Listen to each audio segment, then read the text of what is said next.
Radio Axe présente Fréquence gourmande. L'émission culinaire de Radio Axe présentée par Isabelle Amaglio avec Richard Kayadjanian.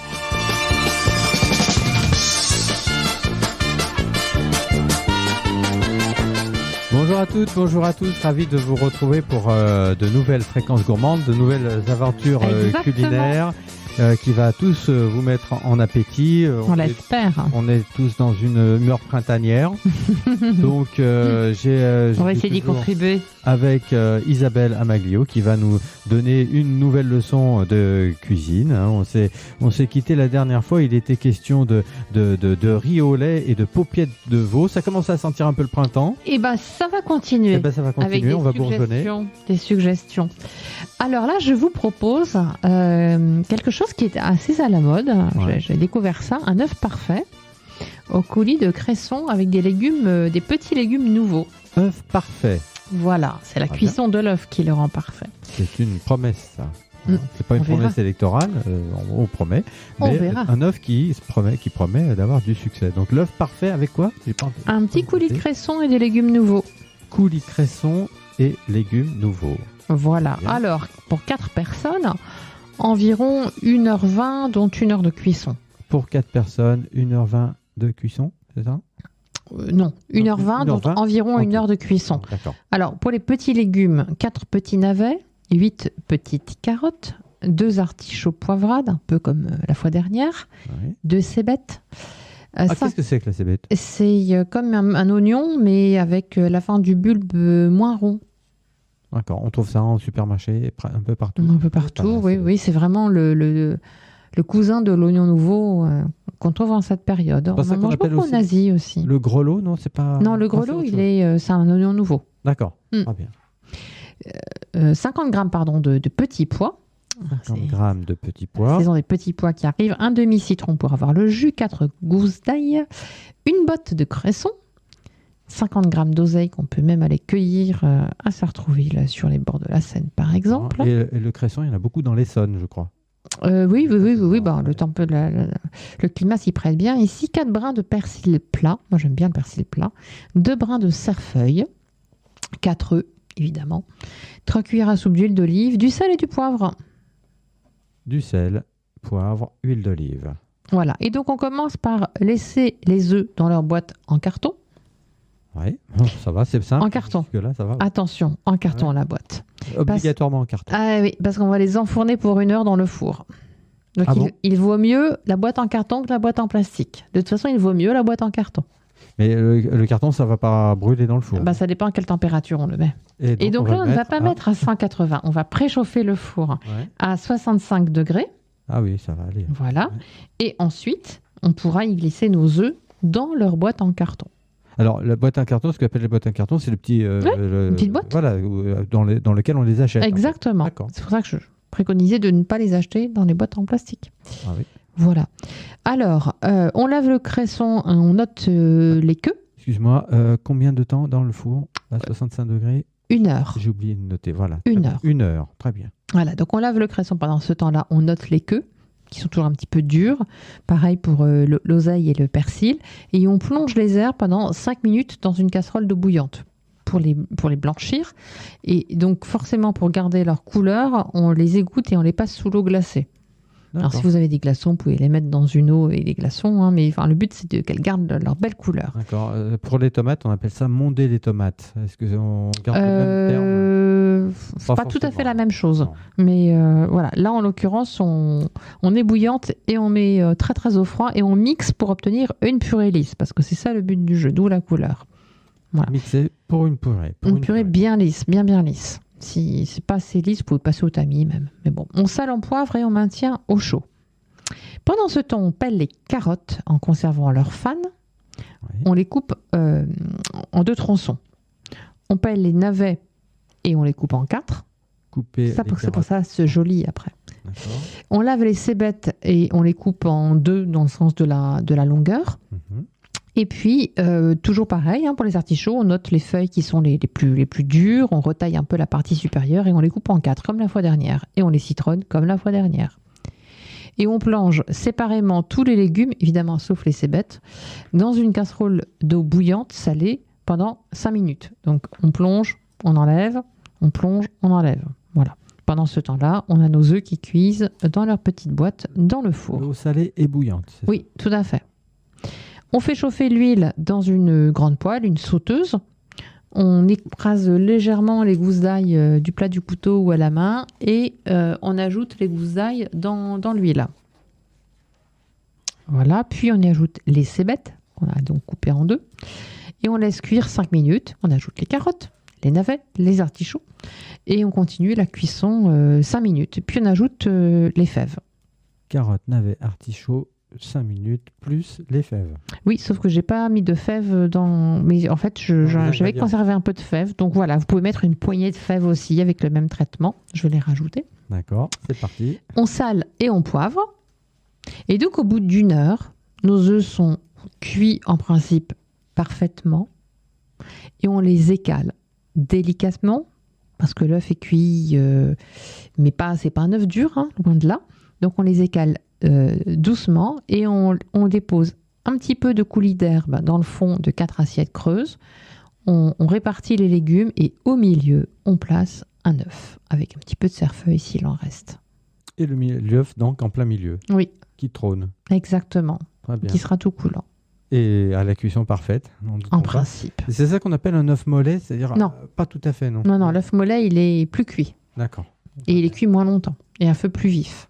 Donc, pour une cuisson parfaite, 1 heure au four à 65 degrés. 65 degrés. À 66, c'est foutu. On n'a pas le même résultat. Pas tout à fait. Et au bout d'1 heure, ça peut se voir. Après, ça dépend de la fraîcheur des œufs, etc. Bien sûr. Est-ce que ça ne dépend pas de leur taille aussi? Oui, mais ça peut dépendre de tout ça, la taille du four. Mais globalement, à 65... ça devrait bien se passer. D'accord, on croise les doigts. 65. Et comme je t'entends venir avec un petit Bourgogne. Bourgogne, très bien. Eh bien voilà, c'est noté. Un petit Bourgogne, c'est un conseil d'Isabelle. D'Isabelle, on la connaît bien. Voilà, parce que je dis ça aussi à l'adresse de nos collaborateurs indirects. Sur cette période-là qui est un peu, j'ai un peu tendu, mais bon, je me rattraperai. Voilà, ça ne nous empêche pas de faire un petit coucou à nos, tout à fait, à nos conseillers habituels. Et Gérald. Jean-Charles Béguet. Et Katia. Et Gérald, voilà, et Katia, donc de la boutique Les Bons Accords de Sartrouville. Voilà. Donc voilà, c'était bon pour des œufs parfaits. On l'espère, avec ce petit coulis. Et donc, comme c'est un peu léger comme plat, je propose un pain d'épices. Voilà, on n'avait pas encore fait de pain d'épices. Donc, je propose un pain d'épices. Et comme ce n'est pas encore une période hyper foisonnante en matière de fruits, je vais faire une entorse. En principe, je fais plutôt du local. Les mangues, c'est de saison. Alors, ce n'est pas forcément d'ici, mais c'est de saison. On trouve des mangues. Donc, voilà, je propose d'accompagner le pain d'épices par une petite mangue coupée en dés. Mais tout cela, on peut le remplacer. Très bien. Pain d'épices. C'est pas un peu hivernal, ça, comme... Mais oui, mais on ne trouve pas encore. D'abord, on a faim. Après, un œuf et des légumes. Voilà. Donc, c'est léger, oui. On a faim. Et donc, le pain d'épices, c'est pas mal. Pain d'épices accompagné par une mangue. C'est ce que je propose pour la saison. La mangue ne fait pas partie de des ingrédients. Non. Un vrai pain d'épices classique. Alors, 250 g de miel. On y va sur du miel. De châtaignier, évidemment, pour moi, mais on met ceux que l'on veut. D'accord. 60 g de sucre blanc, je mélange. Et 40 g de cassonade. Donc, en fait, 100 g de sucre, moi, je mélange. Un peu de sucre vanillé. Donc, soit du sucre vanillé lui-même, un sachet, ce que vous voulez, ou un petit peu de vanille. 250 g de farine. Un sachet de levure chimique, ça c'est vraiment indispensable pour que ça lève. 2 œufs, 100 ml de lait. 2 œufs, c'est ça 2 œufs. Oui, parce qu'on a quand même 250 g de miel et 250 g de farine. Donc, voilà. Et ensuite, les épices. Donc, moi je suggère 1 cuillère à café de mélange 4 épices, 1 cuillère à café d'anis vert, 1 cuillère à café de muscade râpée, 1 cuillère à café de cannelle en poudre, 1 cuillère à café de gingembre en poudre. Parce que dans le mélange 4 épices, ça peut varier dans les, Ouais. dans les épices. En principe, Donc, on est un peu sur cette tonalité-là. On récapitule, une cuillère de 4 épices, une cuillère à soupe. Oui, hein, oui. d'accord. 4 épices. Non, café. Pardon, Parce que, alors, une cuillère la à soupe, café. Oui, pardon. vous allez en avoir beaucoup. Oui. Donc, 4 épices, anis vert, muscade, cannelle, gingembre Et gingembre. et les zestes d'une orange. Zeste orange. Voilà, bio, lavé, évidemment. Pas de pesticides. Ouais. Donc, on sort le lait pour le mettre à température ambiante. On met le four en préchauffage à 160. J'ai failli déraper. Pour 160. Et on met à chauffer le miel dans une casserole, quelques minutes, à température modérée. On ne fait pas des gros bouillons du miel. Ouais. On mélange la farine avec la levure, les 2 sucres et les épices. On peut tamiser pour ceux qui le veulent. Et hors du feu, donc on enlève la casserole, on verse dans le miel chaud la farine, ce qu'on a tamisé, la farine, les sucres, la levure, on ajoute les épices, on mélange bien vigoureusement parce que c'est un peu raide comme le miel, donc on mélange pour avoir quelque chose de suffisamment homogène. Et ensuite, moi je le fais dans la casserole qui a donc tiédi. On casse les œufs un par un en mélangeant vivement parce que sans ça va cuire tout de suite. Donc il faut vraiment, vraiment bien mélanger.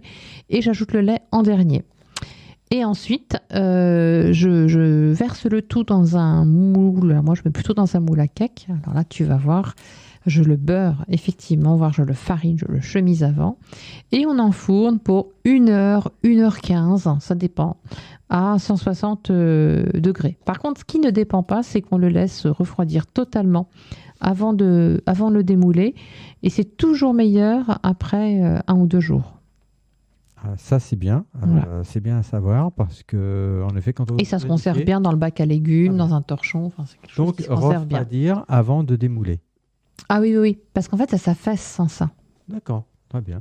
Bah, écoute, c'est noté. Du pain d'épices, c'est bien. Au sortir de l'hiver, on prend encore un petit plat un petit peu, C'est ça. Un petit peu consistant, ça fera du bien.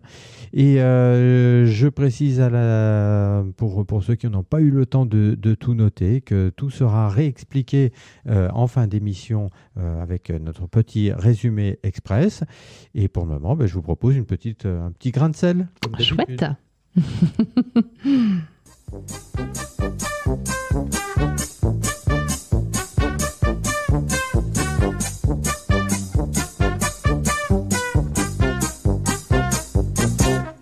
Et je vais commencer cette petite chronique par une petite devinette, mais elle va être très très facile. très facile. Sous quel nom est plus connu ou était plus connu Guillaume Oliver? La moitié de la réponse est contenue dans la question. Guillaume Oliver. Alors, quelqu'un qui a beaucoup compté dans la cuisine en général. Ah, Ouais, ça te dit quelque chose. Et qui a compté les aussi, recettes. voilà, pour la mise en image télévisuelle de la cuisine. Alors, est-ce que ça te dit quelque chose? Je te vois arriver là. Alors, ça te dit quelque chose, Guillaume Oliver? Ouais. Tu peux me dire, vas-y. À qui tu penses? Et tu es reparti dans le cinéma? Ah non, pas tout à fait, non. Non, pas tout à fait dans le cinéma. Il y aura une petite référence au cinéma, mais c'est pas le truc principal de cette chronique. Voilà, c'était un monsieur qui a beaucoup compté dans la cuisine. Il a été chef au Grand Véfour, ça te dit quelque chose, et il a donné des leçons de cuisine aux téléspectateurs. Tout à fait, avec un manuel de cuisine, avec des recettes. Alors, tu penses à qui? Alors, Il se trouve que le nom est le même. Mais oui, tout à fait, Oliver. mais il y a autre chose dedans. C'est un autre prénom. Mais oui, je cherche. En fait, c'était son deuxième prénom de l'état Michel, civil. non. Non, c'est pas Michel. C'était Raymond. Mais oui. Raymond Oliver. Voilà. C'est ça. Raymond Oliver, alors c'est marrant qu'il ait choisi de s'appeler Raymond Oliver à la télé, alors que si j'avais eu personnellement le choix entre Guillaume et Raymond, j'aurais préféré garder Guillaume. Mais bon, voilà. On est de notre époque. C'était une autre époque, voilà. Et donc, voilà, Raymond Oliver, hein, pour les... je peux pas dire que c'est pour les plus jeunes d'entre vous qui nous écoutez, c'est quelqu'un qui a beaucoup compté dans la cuisine française et surtout dans l'image télévisuelle qu'on a de la cuisine, puisque c'est lui qui a créé la première émission culinaire de la télévision française, sur laquelle je reviendrai dans une prochaine chronique. C'est avant Maïté, ça. C'était très Mais oui. longtemps avant Maïté. Très longtemps avant Maïté. Et alors, il a été... D'abord, je vais vous parler de son père, parce que son père était déjà cuisinier, un cuisinier tout à fait chevronné. Il s'appelait Louis Oliver. Il venait de Palma de Majorque à l'origine. Ouais, voilà. Et il était élève d'un autre très, très illustre cuisinier, Auguste Escoffier. Ah, bah, bien sûr. Hein. Voilà, l'incontournable Auguste Escoffier, celui qui a évidemment pratiquement jeté les bases de la cuisine française avec un manuel que tous les cuisiniers, professionnels comme amateurs, considèrent comme une Bible. Auguste Escoffier, voilà, il est né en 1846, il est mort en 1935. On l'appelait le roi des cuisiniers ou le cuisinier des rois. C'est tout un poème et tout un menu, hein, en tout cas. Et ça a été le premier cuisinier, là je parle toujours d'Escoffier, à recevoir les insignes de officier de la Légion d'honneur. Voilà, ça, c'est pour Auguste Escoffier, qui a été le professeur de Louis Oliver. Lui-même, papa de Raymond Oliver, qui est le sujet principal de ma chronique. Raymond Oliver, on va revenir à lui. Pendant l'occupation, et qui est le papa de Michel Oliver aussi. Et voilà, j'allais y venir justement. Michel Oliver, né en 1932. Et Stéphanie... D'où ma confusion tout à l'heure. C'est pour ça que spontanément, j'ai dit Michel. Je cherchais. Tu as une circonstance atténuante. En effet, Michel Oliver existe bien. C'est le fils de Raymond, hein, lui-même fils de Louis. Et le Michel Oliver est donc le frère de Stéphanie Oliver, qui était également une cuisinière chevronnée. Pendant l'occupation allemande, Raymond Oliver est résistant. Il est résistant dans la région de Vidauban, dans le Var. Ensuite, il devient un peu plus tard chef dans un restaurant qui s'appelle l'Ours Blanc à l'Alpe d'Huez. Il fut également l'élève d'Henri-Paul Pellaprat à l'école du Cordon Bleu. Et c'est en 1948 qu'il achète le restaurant Le Grand Véfour. Alors, Le Grand Véfour, c'est toute une page du patrimoine culinaire français. Il sera à la tête de ce restaurant jusqu'en 1983. C'est quand même une grande période. 1948-1983. Et c'est en 1954 qu'il devient célèbre grâce à sa première émission de télévision consacrée à la cuisine. Mais ça, je ne vous en dis pas plus puisque ça fera l'objet d'une prochaine chronique sur Radio Axe et Fréquence Gourmande. Voilà, c'est un personnage, Raymond Oliver, avec Catherine Langeais, pour ceux qui se souviennent de la télévision en noir et blanc des années 50-60. On en reparlera lors de notre prochaine émission. C'est aussi un personnage qui a beaucoup inspiré les humoristes Pierre Dac et Francis Blanche. D'où le cinéma. Oui, voilà, oui, je peux comprendre qu'on l'ait un petit peu associé au monde du cinéma. Alors là, c'était plus pour un spectacle comique qui s'appelait le Boudin Sacré. Et voilà, Monsieur Oliver nous a quittés en 1990. Alors je voulais également parler du Grand Véfour, ce restaurant dont il a été le chef de 1948 à 1983. Le Grand Véfour, alors c'est situé galerie de Beaujolais dans les jardins du Palais Royal. Exactement, c'est derrière les jardins. C'est un site qui est magnifique, qui est librement accessible. On peut aller s'y promener.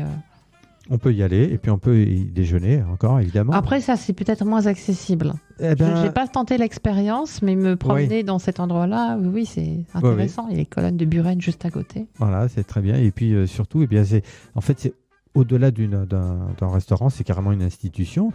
Tiens, t'imagines à peu près à quelle date ça a été créé, le Grand Véfour? Là, je l'ai appris cet après-midi en préparant cette chronique. Il y a des... Colette y allait déjà, donc... Oui.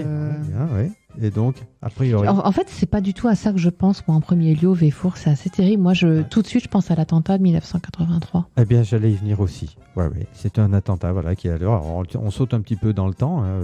9 décembre 1983, un attentat a fait 10 blessés. Attentat à la suite duquel Madame Françoise Redetz a créé l'association SOS Attentat. Tout à fait. Mais je voulais éventuellement en revenir à la création du Grand Véfour. Est-ce que tu as Alors du coup, je dirais fin 18e. Fin 18e, exactement. C'est en 1784. Donc voilà, tu n'étais pas loin de la bonne réponse. 1784, donc avant la prise de la Bastille, il y avait déjà le Grand Véfour, où Danton et Marat venaient déjeuner. Rien que comme ça. le Procope, alors, c'est très ancien. Ah oui, donc c'est très très ancien. Et sous Raymond Oliver, qui a donc pris le flambeau du Grand Véfour en 1948, c'est Jean Cocteau, Jean Marais qui venaient, sans doute à deux compagnies l'un avec l'autre, on peut imaginer, avec Sacha Guitry, Colette, comme tu l'as dit. Et on pouvait y rencontrer également André Malraux, Louis Aragon, Jean-Paul Sartre et Simone de Beauvoir. Ni plus ni moins, voilà. Et donc voilà, dans les grandes dates du Grand Véfour, il y a celle que tu évoquais il y a quelques instants, hein, le triste attentat du Grand Véfour, le 9 décembre 1983. Dans les dates charnières de ce grand restaurant, il y a aussi 2015, où malheureusement il a été acheté par une holding internationale chinoise, en fait, une holding chinoise dans la restauration, qui s'appelle Xinjiang, voilà. Donc ça a été acheté en 2015 par les Chinois. Sous Raymond Oliver, le Grand Véfour a acquis 3 étoiles. 3 étoiles que Raymond Oliver a gardées pendant 30 ans. C'est quand même un sacré exploit. En 2008, on retrouve le Grand Véfour avec seulement 2 étoiles. Et malheureusement, il a perdu les 2 étoiles en 2021. Ça, c'est un petit peu triste. Mais on dit que, justement, aujourd'hui, il est possible d'aller dîner au Grand Véfour pour un prix un petit peu moins prohibitif qu'avant. Donc c'est peut-être l'occasion de faire connaissance avec ce lieu emblématique qui a également servi aussi de référence, enfin pas de référence de décor absolue. de cinéma beaucoup aussi. Voilà, et en tout cas il a été évoqué par le film de Gilles Grangier, 1962, le Gentleman d'Epsom, avec Jean Gabin, entre autres.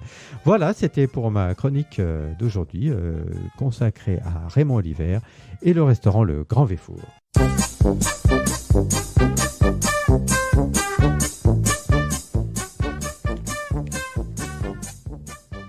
Voilà, donc j'espère qu'on vous a donné l'envie de découvrir le Grand Véfour et sa cuisine avec les héritiers de Raymond Oliver. Ça t'évoque quelque chose, Raymond Oliver Ah oui, complètement. Faut que je regarde, mais j'ai récupéré les livres les 2 livres de cuisine de ma grand-mère. Je pense qu'il y en a un des 2. Je vérifierai. Sans doute. Alors, on va revenir dans les assiettes. Voilà, dans nos assiettes à nous. Avec un œuf parfait. Voilà, d'un œuf parfait avec coulis. Au coulis de cresson et aux légumes. Des petits légumes nouveaux, puis ensuite un pain d'épices que je suggérais d'accompagner avec une mangue. Alors pour l'œuf, on a le droit d'en mettre 2, parce que franchement, on a faim. Donc 4 petits navets, 8 petites carottes, 2 artichauts poivrades, 2 cébettes, 50 g de petits pois, une poignée de fèves, un demi-citron pour son jus, 4 gousses d'ail, une botte de cresson, voilà, 50 g d'oseille, 4 brins de persil plat, 2 brins de cerfeuil, 4 œufs ou 8, comme on a faim, 3 cuillères à soupe d'huile d'olive, du sel, du poivre. On met le four à 65 degrés et on laisse les œufs dans la boîte en carton pour 1 heure. Pendant ce temps, on lave le cresson, on note les queues, l'oseille, le persil, on blanchit et on met dans des glaçons et on mixe pour une purée lisse qu'on sale, qu'on poivre et qu'on tient au chaud. On pèle tous les légumes, les carottes, on les coupe en 2 tronçons, les navets, on les coupe en 4, les cébettes en 2 dans la longueur. On note les feuilles les plus dures, les premières des artichauts, on retaille la partie supérieure et hop, en 4, on citronne et tout cela, on plonge séparément, sauf sa cébette évidemment, dans une casserole d'eau bouillante pour le blanchir. Donc 5 minutes, on égoutte. On met à chauffer de l'huile dans une sauteuse, on ajoute les gousses d'ail entières, puis les cébettes.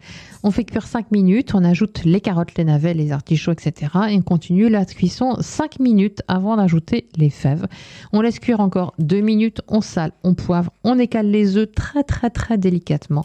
Et de le fond des assiettes creuses, on met du coulis d'herbe, on répartit joliment les légumes et on place l'œuf ou les 2 œufs au centre avec un petit peu de cerfeuil s'il en reste. Voilà pour les œufs dits parfaits. Les œufs parfaits avec la cuisson parfaite et les explications parfaites. Oh là là, c'est gentil ça. Ouais, quand même. Il y en a qui veulent du gâteau la fois prochaine. J'aimerais bien, ouais. Ou du riz au lait comme tu c'est compliqué. Compliqué. Alors le pain d'épices davantage, c'est plus facile, on verra.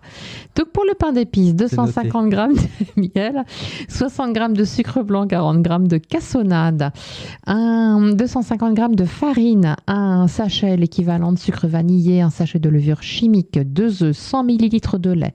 Et ensuite les épices, une cuillère à café de chaque, 4 épices, anis vert, muscade, cannelle, gingembre. Les zestes d'une orange lavée, bio, etc. On sort le lait à température ambiante, on met le four en préchauffage à 160, ça ne cuit pas plus fortement. On fait chauffer le miel dans une grande casserole, quelques minutes, le temps que ça se chauffe bien mais modéré. On mélange pendant ce temps la farine avec la levure, les sucres et les épices et on enlève la casserole du feu quand le miel est bien chaud. Et on verse dedans sucre, levure, épices, etc. On mélange pour avoir une consistance bien homogène. Et ensuite, dans la casserole, toujours chaude mais qui a refroidi, un par un, les œufs bien vigoureusement pour ne pas qu'ils cuisent en un seul bloc. Et on ajoute le lait en dernier lieu.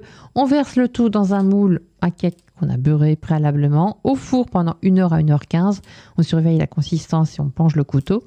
Et puis avant de démouler, on laisse totalement refroidir. Et avant de déguster, on laisse 1 à 2 journées. Ça se conserve bien, garde-manger dans sa cuisine ou dans le bac à légumes entouré d'un torchon. J'ai un excellent souvenir de pain d'épices aux zestes d'orange que j'avais acheté sur un marché de Noël. Mm-hmm. Ah bah oui, c'est très typique de Noël. On peut varier, on peut mettre des fruits confits, on peut mettre plein de choses. Mais il faut mettre des épices. J'ai entendu dire qu'au niveau de ah oui, ça y va bien. Oui, on peut mettre du cumin, on peut mettre de la cardamone. Non, ce que je voulais dire, c'est qu'au niveau de malaxer. Ah oui, il faut y aller gaillardement. Il faut avoir des bras fermes là pour ça. Tout à fait, c'est un peu compact. Comme... Je me souviens que j'en avais fait une fois, du pain d'épices, mais vraiment très longtemps. Je rappelle que si vous n'avez pas eu le temps de tout noter, vous pourrez retrouver les fiches sur notre site de Radio Axe, sur notre onglet Fréquence Gourmande, ainsi que sur le compte Instagram Les Casseroles d'Isa. Voilà. Donc bon appétit, puis merci. Bon courage. Merci à Nordine.